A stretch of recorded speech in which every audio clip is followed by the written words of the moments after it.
அனைவருக்கும் வணக்கம் பிள்ளைகள்.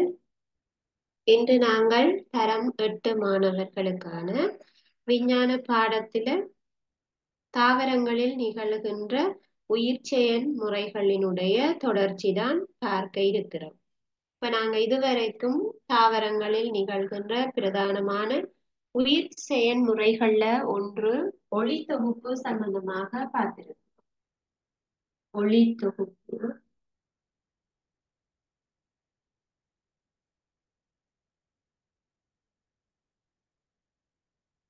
ஒளித்தொகுப்பு என்றால் என்ன? ஒளித்தொகுப்பிற்கு அவசியமான காரணிகள் எவை? ஒளித்தொகுப்பில் உருவாக்கப்படுகின்ற பிரதானமான விளைவு எது? ஒளித்தொகுப்பில் உருவாகின்ற பக்க விளைபொருள் எது? இந்த பக்க விளைபொருளை எவ்வாறு இனங்காணலாம் என்பது தொடர்பாக பார்த்திருக்கிறோம். ஒளித்தொகுப்பிற்கு அவசியமான காரணிகள் என்று நாங்க சொல்லிக்கொள்ள கார்பனீரொட்சைடு அவசியமானது, நீர் அவசியமானது, சூரிய ஒளி அவசியமானது, இலைகளில் உள்ள பச்சையம் அவசியமானது.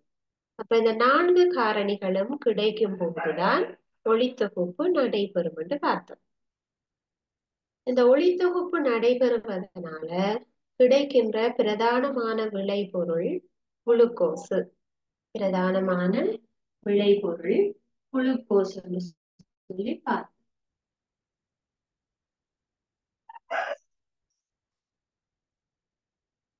குளுக்கோஸ் குளுக்கோஸானது தாவர இலைகள்ல மாப்பொருளாக சேமிக்கப்படும். மாப்பொருளாக இந்த இலைகள்ல இருக்கு. அந்த மாப்பொருளை இனம் காண்பதற்கான பரிசோதனைய நாங்க கடந்த வகுப்பில பார்த்திருக்கோம். அதுக்கு 4 விதமான படிமுறைகள் அவசியமானது. இந்த குளுக்கோஸ், அதாவது குளுக்கோஸ் மாப்பொருளாக மாற்றப்பட்டிருக்கும். நாங்க செய்ய போற பரிசோதனை மாப்பொருளுக்கான பரிசோதனை. ஆகவே நாங்க அந்த இலையில மாப்பொருள் பரிசோதனை செய்து அதுக்கு சரியான நிறமாற்றம் அவதானிக்கப்படும் போது அந்த இலைகளில் ஒளித்தொகுப்பு நடைபெற்றிருக்கிறது என்று சொல்லுவோம்.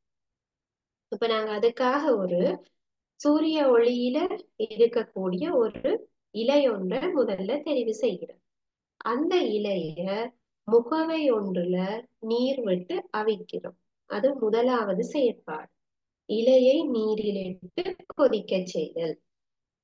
இரண்டாவது செயற்பாடு, நீரில அவிச்ச இலையை எடுத்து மதுசாரம் கொண்ட கொதிக்குழாய்க்குள்ள இட்டு அதை மீண்டும் அந்த நீர் தொட்டிக்குள்ள வைத்து கொதிக்க செய்தல். அது இரண்டாவது செயற்பாடு. மூன்றாவதாக இந்த மதுசாரம் கொண்ட கொதிக்குழாயில் அவிக்கப்பட்ட இலையை எடுத்து அதை ஓடும் நீரில் கழுவுதல். அதாவது நீங்க டப்ப திறந்து விட்டுட்டு தண்ணி ஓடிக்கொண்டிருக்கக்குள்ள கழுவ வேண்டும். ஓடும் நீரில் கழுவுதல். நான்காவது படிமுறையில அந்த இலை மீது அயடின் கரைசலின் சில துளிகளை சேர்த்து அவதானித்தல். அப்ப எங்களுக்கு இந்த 4 படிமுறைகளின் ஊடாகவும் இறுதியாக அந்த இலையில அயடின் கரைசல் சேர்க்கப்பட்ட போது கரு நீல நிறம் தோன்றியிருந்தால், கருநீல நிறம்,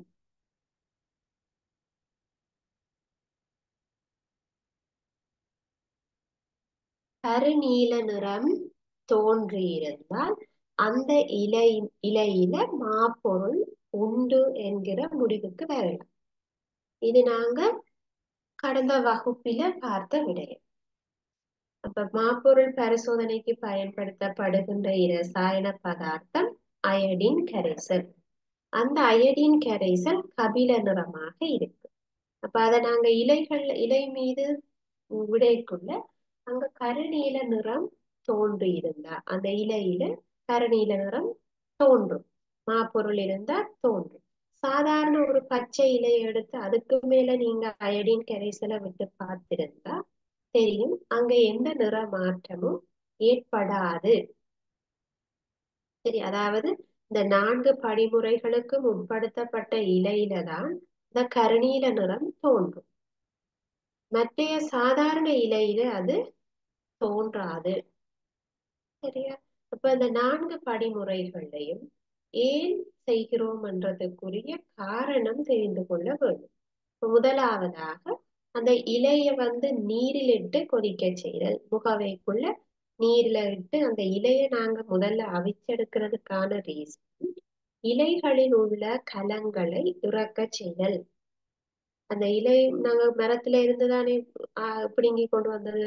அப்ப அந்த இலை இன்னும் உயிர்ப்பாக இருக்கும். அப்ப அந்த கலங்களை இறக்க செய்வதற்காக முதல்ல நாங்கள் அதை நீர்ல இட்டு கொதிக்க செய்கிறோம்.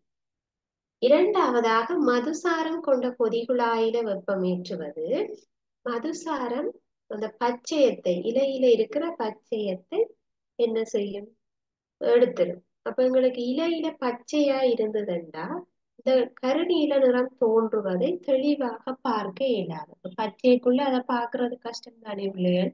அதுக்காக நாங்க மதுசாரம் கொண்டு அல்லது எதைல் அல்கஹோல் ஒரு அல்கஹோல்ல அதை நாங்க அந்த இலைய போட்டு அவிக்கக்குள்ள அந்த இலையில இருக்கிற பச்சையம் ஃபுல்லா கலண்டு வந்துடும்.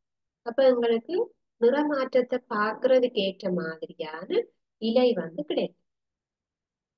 அப்ப ரெண்டாவது கேப்பினும் மதுசாரம் கொண்ட கொதிகுழாயில இட்டு கொதிக்க செய்கிறது ஏன்?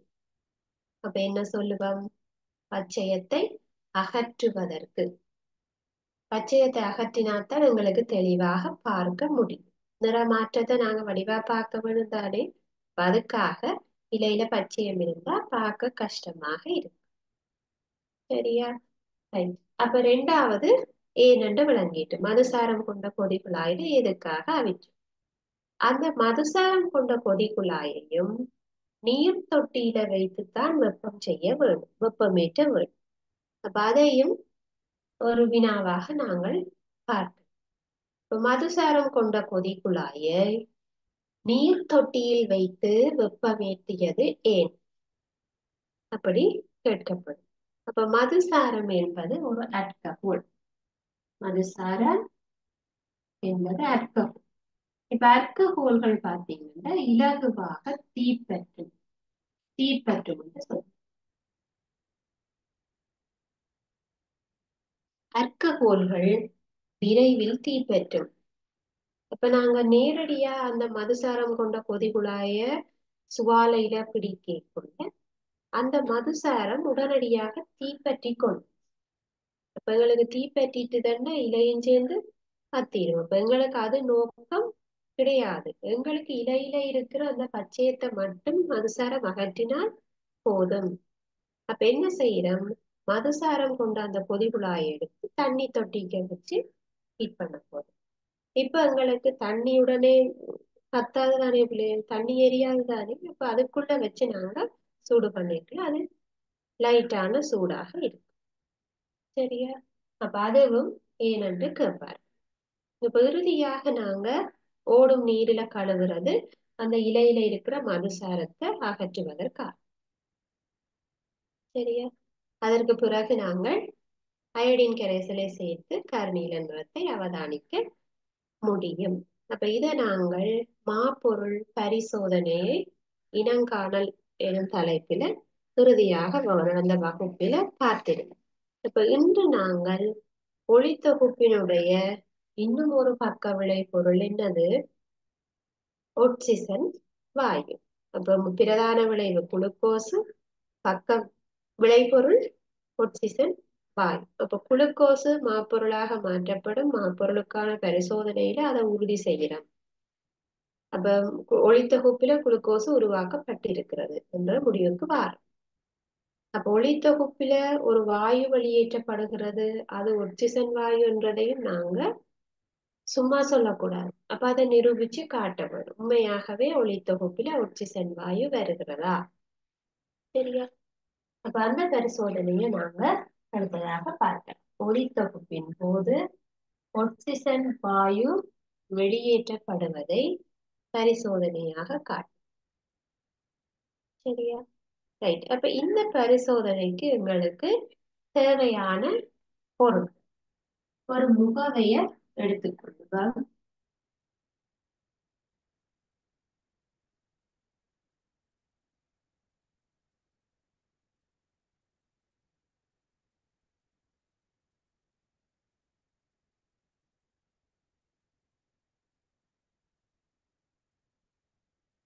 முகவை ஒன்று எடுத்துக்கொள்ளுவோம், கண்ணாடி.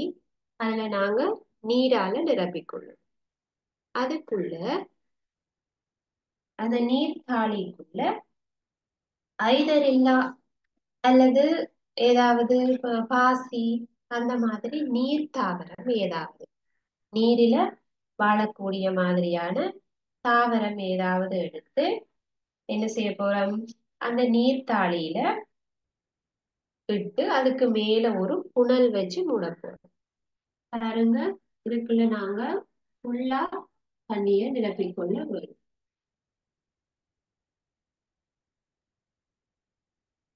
இதுக்குள்ள அந்த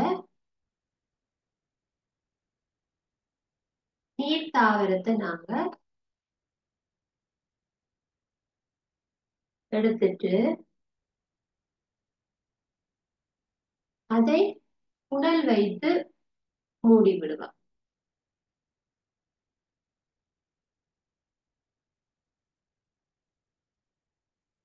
நீர் தாவரத்தை எடுத்துட்டு அதுக்கு மேல புனலை வச்சு அந்த தாவரத்தை ஃபுல்லா மூடி விடுறோம், தண்ணிக்குள்ள வச்சு.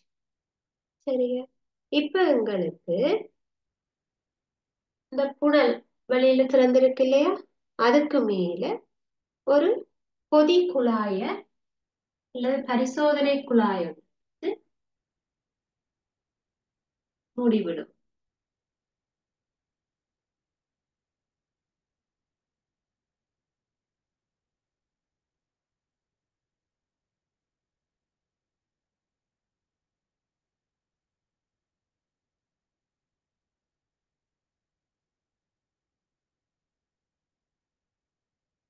இப்ப நாங்க அந்த புனலுக்கு மேல ஒரு பரிசோதனை குழாய என்ன செய்திருக்கிறோம், மூடி விடுறது. இப்ப இந்த அமைப்பை கொண்டு போய் நாங்கள் எங்க நன்றாக சூரிய ஒளி படுற இடத்துல வைப்போம். நன்றாக சூரிய ஒளி படும் இடத்துல வைக்கிறோம். சிறிது நேரத்துல நாங்க பார்த்தா, இப்ப நீங்க ஸ்டார்டிங்ல இந்த சோதனை குழாயை மூடும் போது இது ஃபுல்லாவே தண்ணி நிக்கும். அந்த சோதனை குழாய் ஃபுல்லாவே தண்ணியால மூடும். ஆனா பிறகு நீங்கள் இந்த சூரிய ஒளியில வைக்க இந்த தாவரத்துல இருந்து சின்ன சின்ன பபிள்ஸா வளிக்குமிழ்கள் மேல வந்து நிரம்பி தண்ணி கொஞ்சம் கீழே இறங்குறத பார்க்க. அந்த வளிக்குமிழ்கள் இந்த சோதனை குழாயின் மேல் பக்கமாக போயிட்டு சேரும். எங்க இந்த ஐதரில்லா அல்லது ஏதோ ஒரு நீர் தாவரம், அதை நாங்க கண்ணாடி இந்த முகவை ஒன்றுக்குள்ள வச்சு அதுக்கு மேல புனல்ல வச்சு புனலுகின்ற மேற்பகுதியில ஒரு குழாய், சோதனை குழாய் ஒன்றை மூடி விட்டுடுறோம். அதாவது இதன் ஊடாக வார அந்த வாயு இந்த குழாயில சேர வேணும், நாங்க அதை எடுத்து பரிசோதிக்கிறது. சரியா? அப்ப எங்களுக்கு அந்த வாயு வெளியில போகக்கூடாதுன்றதுக்காகத்தான் இந்த புனலை என்ன செய்திருக்கிறோம், அந்த தாவரத்தை ஃபுல்லா கவர் பண்ணியிருக்கு. அப்ப எங்களுக்கு அது வெளியால வராது, அந்த கேஸ் தண்ணிக்குள்ள வராது அல்லது வெளியில போகாது. அப்ப அந்த புனலின் ஊடாக மேல வந்து இந்த சோதனை குழாய்க்குள்ள அந்த வாயு சேரும். சரியா? அப்ப இந்த அமைப்பை நாங்க செய்து அதை நன்றாக சூரிய ஒளி வரக்கூடிய இடத்துல கொண்டு போய் வைக்க போறோம். நன்றாக சூரிய ஒளி படக்கூடிய ஒரு இடத்துல வைக்கிறோம். சூரிய ஒளி வந்தா உங்களுக்கு தெரியும், ஒரு தாவரம் என்ன செய்யும், ஒளி தொகுப்பு செய்யும். ஒளி தொகுப்பு செய்யும். ஒளி கிடைக்கும் போது அந்த தாவரம் ஒளி தொகுப்பு செய்யும். ஒளி தொகுப்பு நடைபெறக்குள்ள எப்படியும் ஆக்சிஜன் வாயு வெளியேற்றப்படும், எந்த தாவரமாக இருந்தாலும். அப்ப அந்த ஆக்சிஜன் வாயு சிறிய வளிக்குமிழ்களாக வெளியேறுவதை அவதானிக்க முடியும். நீங்க கண்ணாலேயே பார்க்கலாம். இப்ப இத சில பேர் பார்த்திருப்பீங்க, உங்களோட வீட்டை இருக்கிற சில மீன் தொட்டியில நீங்க பாசி ஏதாவது போட்டு வளர்த்திருக்கிறார்களுக்கு, சின்ன வயசுல மீன்கள் வளர்த்தாக்களுக்கு தெரிஞ்சிருக்கும். அப்படி அந்த தொட்டி தொட்டிக்கு வெயில் படுற டைம்ல பாருங்க சின்ன சின்ன பபிள்ஸா வெளியில போய் கொண்டு இருக்கு. நீங்க அதை கிட்ட போய் பார்த்தா தெரிஞ்சிருக்கு. அல்லது சில பேர்ட்ட வீடுகள்ல இந்த கிணறுக்கு பக்கத்துல ஒரு தொட்டி கட்டுவோம். நாங்க உடுப்புகளை அலசி போடுறது அல்லது குளிக்கிறதுக்காக ஒரு பெரிய தொட்டி கட்டியிருப்போம். அந்த தொட்டியிலையும் சில சமயம் பாசி ஓரங்கள்ல பாசி அல்லது அடியில பாசி பிடிச்சிருந்தா அதை நீங்க ஃபுல்லா தண்ணிய நிரப்பிட்டு சூரிய ஒளி படையக்குள்ள நீங்க அதுகிட்ட போய் பாருங்க. இதே மாதிரி சின்ன சின்ன பபிள்ஸ் வாரதை நீங்க வீட்டை இருந்தே பார்க்க முடியும். அதாவது இந்த தண்ணிக்குள்ள இல்ல அந்த தொட்டிக்குள்ள இருக்கிற பாசி ஒளித்தொகுப்பு செய்யுது. அது ஒளித்தொகுப்பு செய்யக்குள்ள அந்த ஒக்சிஜன் வாயு ரிலீஸ் ஆகும். அதுதான் அந்த பபிள்ஸாக தண்ணியில இருந்து மேல வருகிறது. சரியா? அப்ப இப்ப எங்களுக்கு அவதானம் என்ன? எங்களுக்கு அந்த மேலே இருக்கிற நீர்மட்டம் கொஞ்சம் குறையும், வளிக்குமிழ்கள் வெளியேறும், அந்த சோதனை குழாயில் வாயு ஒன்று சேகரிக்கப்படும். சரியா? இப்ப நாங்கள் இது வாயு ஒன்று வருகிறது என்பதை அவதானிக்கிறோம். ஆனா இதுதான் ஆக்சிஜன் வாயு என்றதை எவ்வாறு உறுதி செய்ய, எப்படி கன்ஃபார்ம் பண்ணுவீங்க இது ஆக்சிஜன் வாயு தான்? நாங்க அதை மனத்தை பார்த்து சொல்லலாமா, இல்ல எதுவும் கலரா இருக்கா கண்ணால பார்த்து சொல்லலாமா? அப்ப எங்களுக்கு அதை கன்ஃபார்ம் பண்ணி சொல்ல வேண்டும். ஒரு விஷயம் நடந்தா இது உண்மையானது என்றதை நிரூபிக்க வேண்டும். அப்ப நாங்க சயின்டிபிக்கா எதுவாக இருந்தாலும் அதை நிரூபித்து சொல்ல வேண்டும். அப்போ ஒளித்தொகுப்புல வாயு ஒன்று வெளியேற்றப்படும் என்றது தெரியும், அது ஒக்சிஜன் வாயுதான் என்றதை நாங்க இப்ப நிரூபிச்சு காட்ட வேண்டும். அப்ப என்ன செய்யறோம்? இதுக்கு மேலே இருக்கிற அந்த பரிசோதனை குழாய வெளியில எடுத்துட்டு, அப்ப இதை நீங்க வெளியில எடுக்க இதை அடியில பொத்தி பிடிச்சிட வேணும். இல்லாட்டி அந்த கேஸ் வெளியில போகாம இருக்க வேணும். இப்ப நாங்க அதை பொத்தி பிடிச்சு இதை வெளியில எடுக்கிறோம். இப்ப எங்களுக்கு அந்த சோதனை குழாயில நிரம்பின வாயு இருக்க போகுது.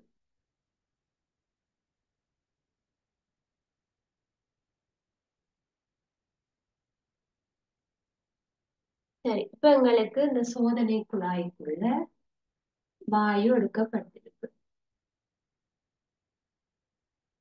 சரியா? வாயு சேர்க்கப்பட்டு எடுக்கப்பட்டு இதுக்கு நாங்க ஒரு தணல் குச்சியோட கொண்டு செல்லும் போது, ஒரு தணல் குச்சி, தணல் குச்சி இப்ப இந்த சாம்பிராணி குச்சி மாதிரி பிள்ளைகள் எரியக்கூடாது, ஆனா முன்னால சிறிய ஒரு தணல் வந்து இருக்கு. சரி, அந்த தணல் குச்சிய நாங்க மெதுவா உள்ள கொண்டு போகக்குள்ள உள்ளுக்கு இருக்கிறது என்ன வாயு? ஒக்சிஜன் வாயுவாக இருந்தால் அது எரியும். அந்த குச்சி எரிகிறத பார்க்க முடியும். சரியா? அப்ப அதுல இருந்து நாங்க சொல்லுவோம் இந்த சோதனை குழாய்க்குள்ள இருந்தது ஆக்சிஜன் வாயு. தணல் குச்சியை எரிய செய்ததென்றா அது என்ன வாயு? ஆக்சிஜன் வாயுவாக இருக்கு. ஆக்சிஜன் வாயு தான் எங்களுக்கு எதுக்கு தேவை? எரியறதுக்கு தேவையான வாயு. இப்ப நாங்க ஏற்கனவே அங்க தீமுக்கோணம் அது சம்பந்தமா படிக்க பார்த்துருக்கிறோம். எரிவதற்கு ஆக்சிஜன் தேவை. அப்ப எங்களுக்கு இந்த தணல் குச்சியை கொண்டு போயேக்க அது பிரகாசமாக எரிகிறது என்றால் அந்த சோதனை குழாய்க்குள்ள இருந்த வாயு எது? ஆக்சிஜன். இதுவே ஐதரசன் வாயுவாக இருந்திருந்தால் என்ன செய்திருக்கும்? எரிகின்ற தணல் குச்சியை கொண்டு சென்றா அது உடனடியாக அணையும், ஒரு சத்தத்தோட அணைக்கும். அப்ப இது தணல் குச்சியை கொண்டு போகவே எரிய வைக்குதுன்றா அது ஆக்சிஜன் வாயு. சரியா? அப்ப இந்த பரிசோதனையை நாங்க எதுக்காக செய்திருக்கிற? ஒளித்தொகுப்பில் ஆக்சிஜன் வாயு வெளியேற்றப்படும் என்பதனை பரிசோதனை ரீதியாக காட்டுவது. அப்ப இந்த பரிசோதனையில வினாக்கள் எந்த மாதிரி கேட்கப்படும்? இந்த பரிசோதனையில வினாக்கள் வருவதாக இருந்தால் எப்படி வரும் என்றதை பார்ப்போம். சரியா? அப்ப இந்த படம் உங்களோட புத்தகத்துல இருக்குது, நீங்க கீற வேண்டிய அவசியம் இல்லை. அப்ப ஒளித்தொகுப்பில் ஒட்சிசன் வாயு வெளியேற்றுவதை அவதானித்தல் அல்லது ஒட்சிசன் வாயுக்குரிய பரிசோதனை என்று போட்டாலும் சரி. இப்ப நாங்க இதுல வரக்கூடிய வினாக்களை பார்க்க எழுதி கொள்ளுங்க. முதலாவது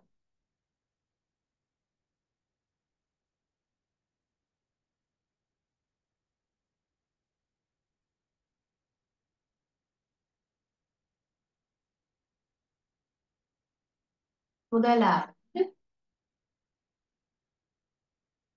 ஒளித்தொகுப்பில்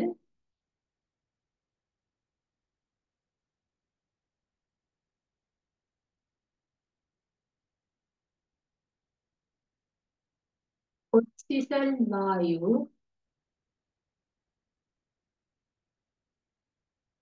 வெளியேற்றுவதை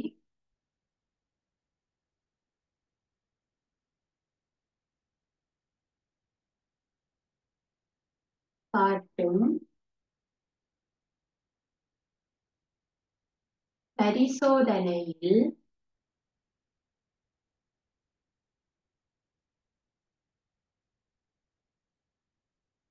பரிசோதனையில் நீர்த்தாவரம்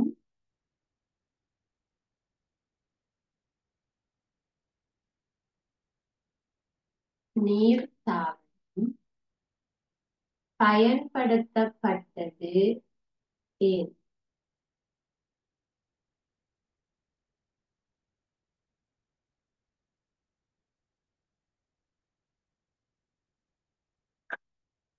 இப்ப உங்களுக்கு எந்த மாதிரியான வினாக்கள் வரும் என்றது தெரிந்து கொள்ள வரும்.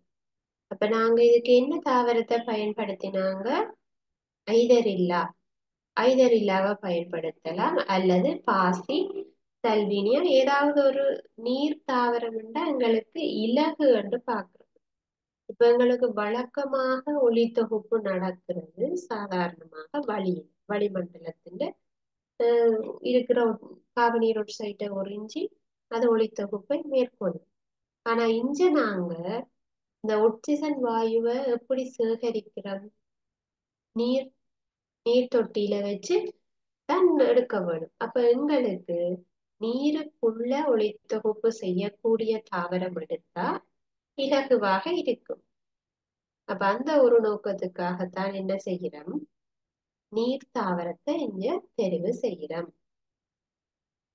சரியா? அப்ப நீருக்குள்ளேயே இருக்கிற கார்பன் டை ஆக்சைடு கரைஞ்சிருக்கிற கார்பன் டை ஆக்சைடை எடுத்து நீரையும் எடுத்து சூரிய ஒளி படுற இடத்துல வைக்க அந்த நீர் தாவரத்துல இருக்கிற பச்சையம் ஒளித்தொகுப்பு செய்யக்கூடியதாக இருக்கு. அப்ப இந்த பரிசோதனையை இலகுவாக செய்யறதுக்கு தான் நாங்கள் என்ன செய்கிறோம்?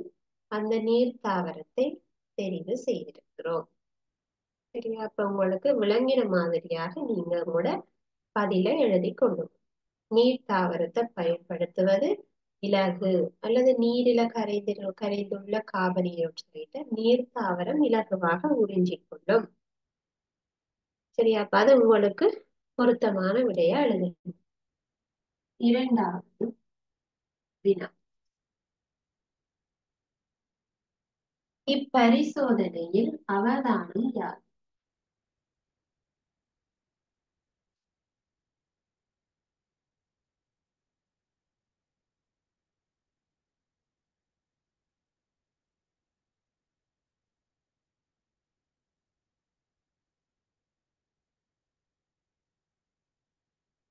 இப்பரிசோதனையில் அவதானம் யாது?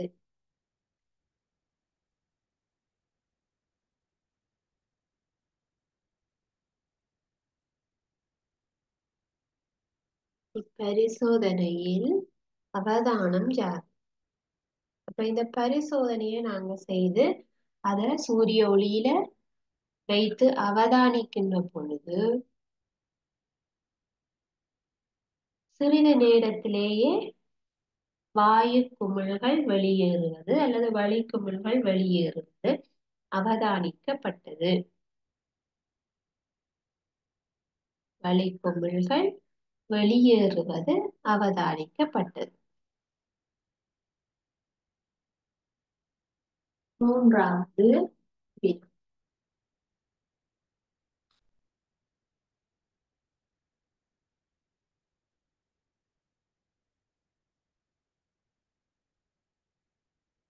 இங்கு வெளியேற்றப்பட்ட வாயுவை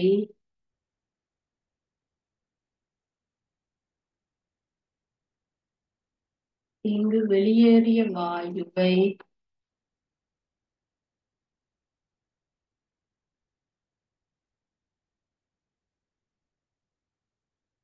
எவ்வாறு இனங்காணலாம்?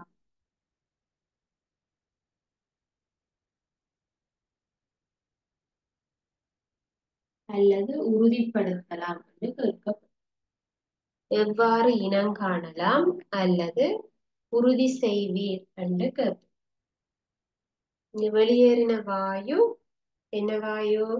ஆக்சிஜன். அப்ப அதை எப்படி இனங்காணலாம் அல்லது உறுதிப்படுத்தலாம்?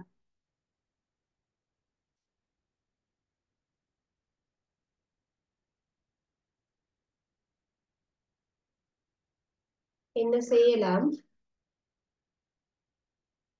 அந்த சோதனை குழாய்க்குள்ள தணல் குச்சியை கொண்டு செல்லும் போது, என்ன எரியும் தணல் குச்சின்னு சொல்லக்கூடாது, வெறும் தணல் குச்சியை கொண்டு செல்லுகின்ற போது அது பிரகாசமாக எரியும். தணல் குச்சி பிரகாசமாக எரிந்தால் அது ஆக்சிஜன் வாயு என்று நாங்க இனம் காணலாம்.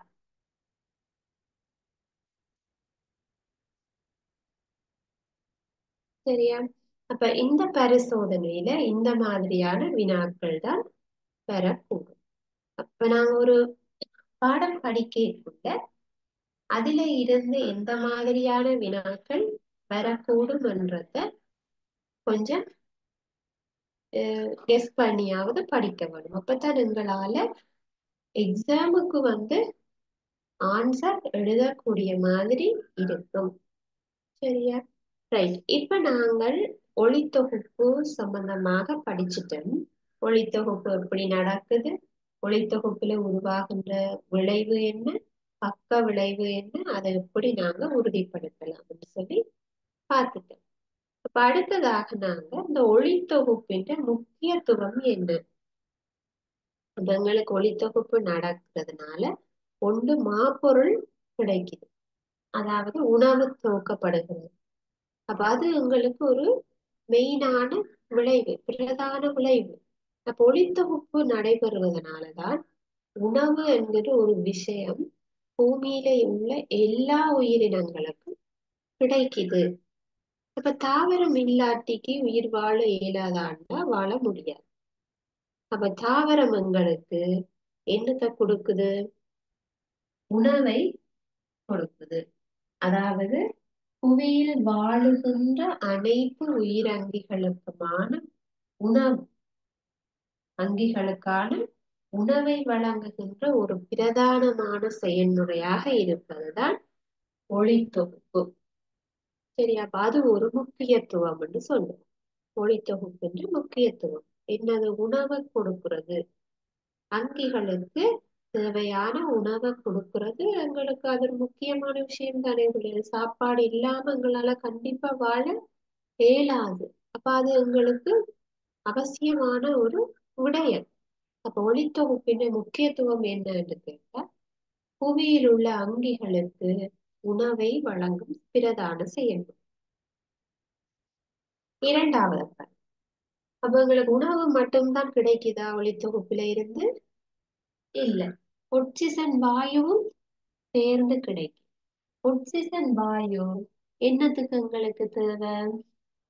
நாங்க சுவாசி நாங்கள் சுவாசிப்பது ஆக்சிஜன் தான். அப்ப புவியில உள்ள அங்கிகள் சுவாசத்திற்கான வாயுவை வழங்குது.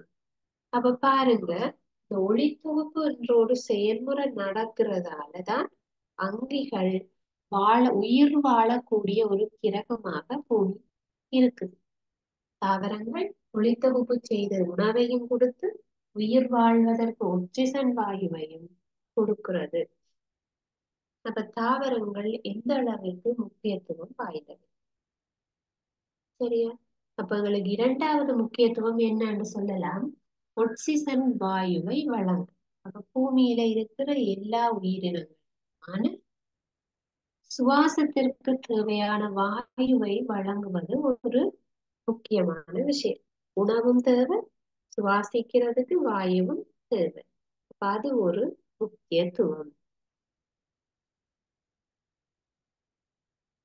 அடுத்ததா, அப்ப எங்களுக்கு இந்த ரெண்டும் கிடைக்கிறது. அப்ப நாங்க வெளியேற்றப்படுகின்ற கார்பன் ஆக்சைடை தாவரம் என்ன செய்யுது?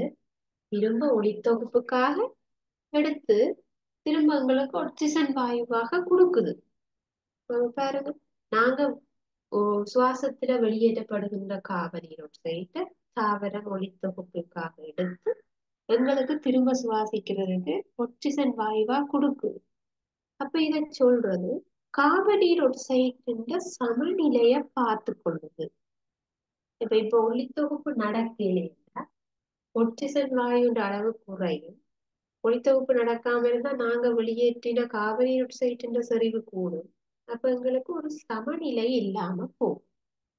ஆனா ஒளித்தொகுப்பு நடைபெற்றால் கார்பன் ஆக்சைடை எடுத்துக்கொள்ளும், ஆக்சிஜன் வாயுவை வெளியேற்றும், திரும்பாத மனிதர்கள் சுவாசிப்பார்கள், மனிதர்கள் கார்பன் ஆக்சைடை வெளியேற்றுவார்கள், தாவர ஒளித்தொகுப்புக்காக கார்பன் ஆக்சைடை எடுத்துக்கொள்ளும். அப்ப இது ஒரு சக்கர செயல், ஒரு சமநிலையான செயல்முறையாக நடக்கும்.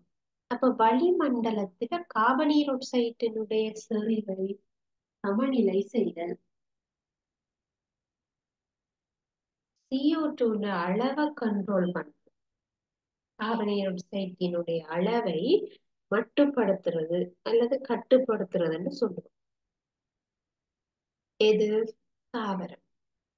இப்ப அளவில்லாம கார்பன் ஆக்சைடு வளிமண்டலத்துல கூடுதண்டா வெப்பநிலை அதிகரிக்க தொடங்கும். அப்ப இப்ப இருக்கிற வெப்பநிலை அதிகரிப்புக்கு என்ன காரணம் என்று சொல்கிறார்கள்? பூமி வர வர வெப்பமாகுது, வெப்பம் கூடவாக இருக்கிறதுக்கு அதிக அளவில மரங்கள் வெட்டப்பட்டு, காடுகள் அழிக்கப்பட்டு, புதிய குடியேற்றங்கள், நகரங்கள், தொழிற்சாலைகள் எல்லாம் கட்டப்பட்டு எல்லாமே கட்டிடங்களால் நிறைந்து விட்டது. கட்டிடம் சிமெண்டால செய்யப்பட்ட கட்டிடம். அவை இந்த ஒளித்தொகுப்பை செய்யுமா? இல்ல. CO2 உறிஞ்சுமா? இல்ல. ஆக்சிஜனை கொடுக்குமா? இல்ல. அப்ப அந்த இடங்கள்ல CO2 செறிவு எப்பவும் என்ன செய்ய தொடங்கும்? அதிகரிக்க தொடங்கும். அப்ப எங்களுக்கு அந்த ஏரியா எல்லாம் வெப்பமாக தொடங்கும். சரி, அப்ப எங்களோட சூழலின் சமநிலையை கட்டுப்படுத்துகின்ற பிரதான பங்கு வகிக்கிறது இது ஒளித்தொகுப்பு செயல்முறை. சரியா, அப்ப எங்களுக்கு தெரிஞ்சோ தெரியாமலோ ஒளித்தொகுப்பு என்ற ஒரு முக்கியமான விடயம் கிடைத்திருக்கிறது பூமியில உள்ளவர்கள். அப்ப நாங்க வாழ்றதுக்கு மிக அவசியமான மரங்கள், நாங்க வாழ்றதுக்கு தேவை கட்டாயம் மரங்கள். ஒருவர் வாழ்நாள்ல கட்டாயம் ஒரு 10-15 மரமாவது நட்டு வளர்க்க வேண்டும். அப்பதான் எங்களுக்கு அடுத்த சந்ததி என்ன செய்யலாம்? உயிர் வாழக்கூடிய மாதிரி இருக்கும். தனிய கட்டடங்களை மட்டும் வைத்துக்கொண்டு நாங்க என்ன செய்ய இயலாது, உயிர் வாழ முடியாத சூழ்நிலைன்றது நீங்க இப்ப இந்த பாடத்தில இருந்து விளங்கி இருக்கு. மொழி தொகுப்புன்ற முக்கியத்துவம் என்ன? அப்ப எதுக்காக நாங்க மரம் வளர்ப்போம், மரம் வளர்ப்போம், காடுகளை அழிக்க கூடாதுன்றதுக்காக நாங்கள் எதற்காக பாடுபடுகிறோம் என்றால் இதுதான் தீர்வு. எங்களுக்கு மரங்கள் கட்டாயம் தேவையானது. சரியா? ரைட். அடுத்தது எங்களுக்கு இந்த தாவரங்களினால எவ்வளவு பயன்கள் கிடைக்கிறதுன்றது உங்களுக்கு இதுல இருந்து விளங்கி இருக்கு. சரியா? அப்ப அடுத்ததாக நாங்கள் தாவரங்கள்ல நடக்கிற இன்னொரு உயிர்ப்பான செயல்முறை கொண்டு செல்லல். உயிர்ப்பான செயல்முறை கொண்டு செல்லல். இந்த வினாக்களை நீங்க எழுதி இருப்பீங்கன்னு நினைக்கிறேன். நாங்க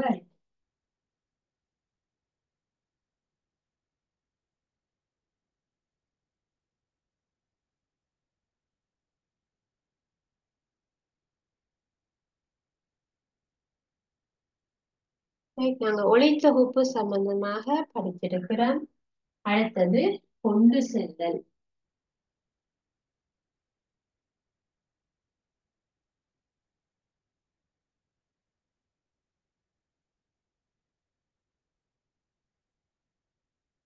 கொண்டு செல்லல்.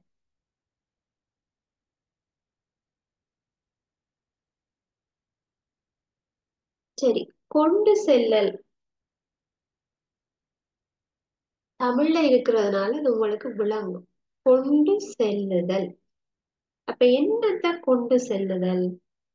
பதார்த்தங்களை கொண்டு செல்லுதல். ஏதாவது ஒரு பொருளை கொண்டு போறது தானே கொண்டு செல்லுதல் என்று சொல்றோம். அப்ப இதுவே தாவரத்துல நடந்தால், இந்த செயல்முறை ஒரு தாவரத்துல நடக்குது அப்படின்னா, அது தாவரத்துக்கு தேவையான ஏதோ ஒரு மூலப்பொருளை அல்லது விளைபொருளை எங்கேயாவது ஒரு இடத்துக்கு கொண்டு போக போகுது. அதைத்தான் கொண்டு செல்லுதல் என்று சொல்ல போறோம். என்னண்டு, ஒரு தாவரத்துல நடக்கிற உயிர் செயல்முறையில அதுக்கு தேவையான மூலப்பொருளையோ அல்லது அந்த செயற்பாட்டுல கிடைக்கிற விளைவையோ, இப்ப மூலப்பொருளை கொண்டு போறதுன்னா இப்ப காவிரி ரோட் சைடு போறது, நீர் கனியுப்புகளை கொண்டு செல்றது, அதை நாங்க எடுத்துக்கொள்ளலாம். மூலப்பொருளாக அந்த தாவரம் தனக்கு தேவையானதை எடுத்துக்கொண்டு போகுது. ஒளித்தொகுப்புக்கு தேவையான நீரும் கனியுப்பும் தாவரம் எடுத்து கொண்டு போகுது. ரெண்டா அது கொண்டு செல்ல, அது ஒரு கொண்டு செல்லல். சரியா? அப்ப அந்த நீர் எப்படி கிடைக்குது அதுக்கு? மண்ணில, நான் வீடியோல பார்த்திருப்பீங்க, மண்ணில இருக்கிற நீர் வேர்மயிர்களின் ஊடாக தாவரத்தின் தண்டுக்கு போய் இலை வரைக்கும் கொண்டு செல்லப்படுகிறது என்று சொல்லுவோம். அப்ப அந்த நீர் கனியுப்புக்கள் என்ன செய்யுது? இலையிலிருந்து வேரிலிருந்து இலை வரைக்குமாக கொண்டு செல்லப்படும். சரி, அது ஒரு உயிர்ப்பான செயல். அதே போல இப்போ ஒரு ஒளித்தொகுப்பு நடந்த பிறகு என்ன உருவாகும்? உணவு உருவாகும். அப்ப அந்த உணவு எங்க இருக்கும்?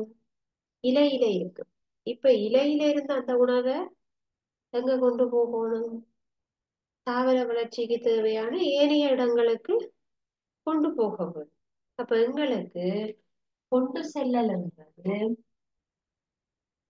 தாவரத்துக்கு தேவையான விளைவை, தாவரம் கொண்டு எனக்கு தேவையான மூலப்பொருளை கொண்டு செல்வதாம். மூலப்பொருள் அல்லது தாவரத்தில இருந்து வர விளை, மூலப்பொருளை கொண்டு போகலாம் அல்லது விளைவை கொண்டு போகலாம். இப்ப மூலப்பொருள் என்று சொன்னா ஒளித்தொகுப்புக்கான மூலப்பொருள் என்ன? கார்பன் ஆக்சைடு, நீர். அப்ப அதை கொண்டு போறதையும் நாங்க கொண்டு செல்லலன்னு தான் சொல்லுவோம். ஒளித்தொகுப்புல உருவாகின்ற விளைவாக என்ன சொல்லுவோம்? குளுக்கோஸ். குளுக்கோஸ். குளுக்கோஸ் எங்க இருக்கு? இந்த இலைகள்ல இருக்க போகுது. அப்ப இது இலையில இருந்து குளுக்கோஸ் எங்க போகணும்? வெளியில கொண்டு போகணும். அதுவும் கொண்டு செல்லும். நீர்க்கனியுப்புக்களை என்ன செய்ய வேணும்? இலைக்கு கொண்டு வரும். சரியா? அப்ப எங்களுக்கு இந்த கொண்டு செல்லல் அப்படின்னா என்ன சொல்றோம்? ஒரு தாவரம் அதுல நடக்கிற உயிர் செயல்முறைக்கு தேவையான மூலப்பொருட்களையோ அல்லது விளைபொருட்களையோ உரிய இடத்துக்கு கொண்டு போறது தான், கொண்டு எடுத்து செல்லப்படுதல் தான் கொண்டு செல்லுதல் என்று சொல்றோம். சரியா? அப்ப கொண்டு செல்லுதலுக்கு நாங்க ஒரு 3 உதாரணங்கள் சொல்லலாம். இப்ப வளிமண்டலத்தில இருந்து காவநீர் ஆக்சைடு என்ன செய்யுது? இலை வாய்களினூடாக இலைக்கு உள்ள கொண்டு செல்லப்படும். அதே போல வேர்மயிர்கள்ல இருந்து நீர் தாவர இலைக்கு கொண்டு செல்லப்படும். ஒளித்தொகுப்புல உருவாகிற குளுக்கோசு இலையில இருந்து வெளியில கொண்டு செல்லப்படும். ரைட்? அப்ப இந்த 3 உதாரணங்களும் எதுக்கு சொல்லலாம்? கொண்டு செல்லல் நடக்குது என்பதற்கு உதாரணமாக நாங்க சொல்லலாம். சரியா? ரைட். அப்ப கொண்டு செல்லல் என்றா என்னது? ஒரு தாவரம் அதனுடைய உயிர் செயல்முறைகளுக்காக மூலப்பொருட்களையோ அல்லது விளைவுகளையோ அல்லது விளைபொருளையோ எடுத்து செல்லப்படுதல், கொண்டு செல்லுதல். தாவரம் ஒன்று அதன் உயிர் செயல்முறைகளுக்கு தேவையான மூலப்பொருளையோ அல்லது விளைவையோ எடுத்து செல்லுதல், கொண்டு செல்லுதல். அப்போ ஒரு தாவரத்துல நடக்கிற உயிர் செயல்முறை என்றா நீங்க ஒளித்தொகுப்பையே வச்சு அதுக்கான உதாரணத்தை எழுதலாம். ஒரு ஒளித்தொகுப்புக்கு காவனீர் ஒட்சைட்டு தேவை, அதை இலைவாயினூடாக கொண்டு செல்லல். நீர் தேவை, நீரானது வேர்மயிரினூடாக இலைகளுக்கு கொண்டு செல்லப்படுதல். தாவர இலையில குளுக்கோஸ் உருவாகுது, அது ஏனைய சேமிப்பு இடங்களுக்கு கொண்டு செல்லப்படுதல். இவ்வாறு கொண்டு செல்லல் ஒரு தாவரத்தில பல்வேறு விதமாக நடக்கலாம். சரியா? அப்ப இன்றைக்கு நாங்க படிச்ச விஷயம் ஒளித்தொகுப்பில உருவாக்கப்படுகின்ற பக்க விளைபொருள் ஒட்சிசன் வாயு என்பதென நிரூபித்து காட்டுதல். அடுத்தது ஒளித்தொகுப்பின் முக்கியத்துவம் என்ன, இறுதியாக கொண்டு செல்லல். இப்ப நாங்க இன்றைக்கு படித்த விடயங்கள் உங்களுக்கு விளங்கி இருக்கும் என்று நினைக்கிறேன். உங்களுக்கு ஏதாவது சந்தேகங்கள் இருந்தா கேட்க.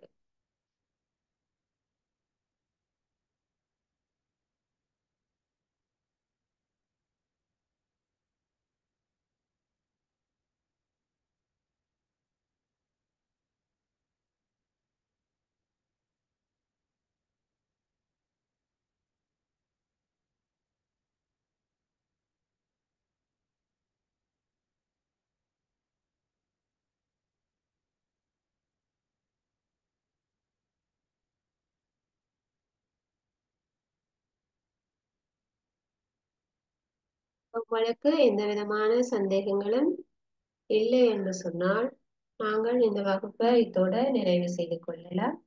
இன்னொரு வகுப்புல பார்க்கலாம். Thank you so much.